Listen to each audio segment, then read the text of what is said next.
Hunter, Mackay of Heraldry here with one of my final videos from Britain during this trip of mine. I am now about as far away as you could get from Mackay country and still be in Great Britain. So I'm in Cornwall, not too far from Land's End.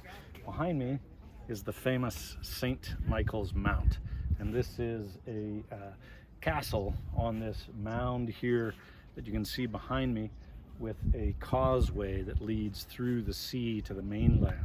So the only way to get to it on foot is via this causeway when the tide is out. When the tide is in, you have to take a boat. All very interesting, but what does it have to do with the Clan Mackay?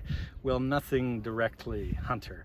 But there's a lot of heraldry in this castle, and that's what made me want to give you this report from here in Cornwall, even though there's no direct Mackay connection. Viewers might recall the conversation you and I had, Hunter, about the clan badge. Well, this is a great example of how those heraldic badges were used in times past.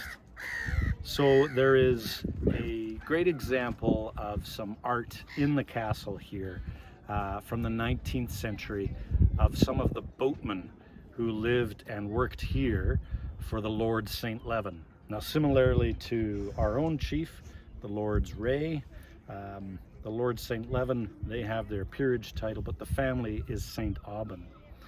There's a couple of great prints or paintings in the castle, and in fact I think the one I'm going to show you here is a colored photo of the boatmen of the Lord St. Leven, or the family St. Aubin.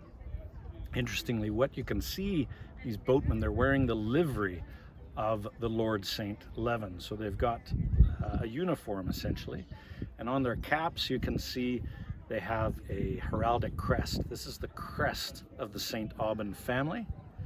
And then on their sleeves they've got these wonderful large metal plates that have on them the arms of the St. Aubin family.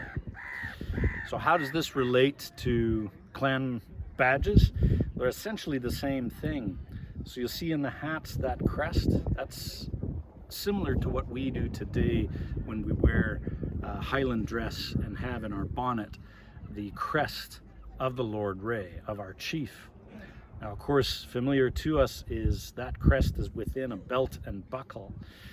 Well, here is where these great metal plates are related to our clan badges, the plates of the retainers of the Lord St. Leven, because what isn't depicted in those photos is those plates would be attached to the arm by a belt and buckle. And so you put those two together, the plate on the sleeve, the crest on the hat, and essentially we've got the clan badge that we use today as members of the Clan Mackay. So different heraldry, but same kind of use. This is a wonderful example from the 19th century of how basically a clan badge, or in this case, badge of the retainers, the followers of the Lord St. Leven, came to be. So hopefully that's of interest to some of our clansmen when they're next considering pinning the clan badge on their bonnet or on their plates. Thanks, Hunter.